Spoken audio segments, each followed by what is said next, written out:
Local third graders learn a lesson in agriculture today. Carthage High School Future Farmers of America hosted them at the Carthage Fairgrounds.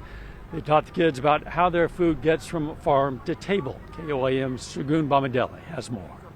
The Food for America program focuses on agricultural literacy in elementary schools and communities.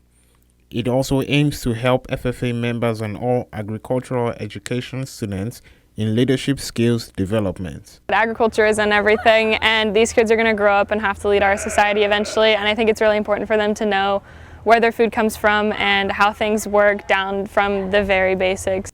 FFA officials tells me why teaching agriculture is important. And without farmers and agriculturalists, we wouldn't have the world that we have today. So our goal is to teach students and impact their lives so that when they grow up, they might be involved in agriculture and make that lasting impact in other people's lives. It's important for these kids to come and find out, that chocolate milk doesn't come from brown cows, and that there's actually different things that we use these animals for other than meat purposes, like we get wool from sheep to use clothing and just different things like that.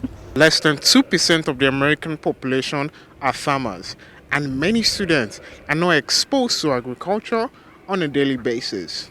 And so there's a big gap in between the farmers and the consumers, and what we're trying to do today is bridge that gap so people can understand why this food is produced that way, how it is done, and so there's a direct communication basically from the producers to the consumers. In Carthage, Shagun Bamadelli, KOAM News.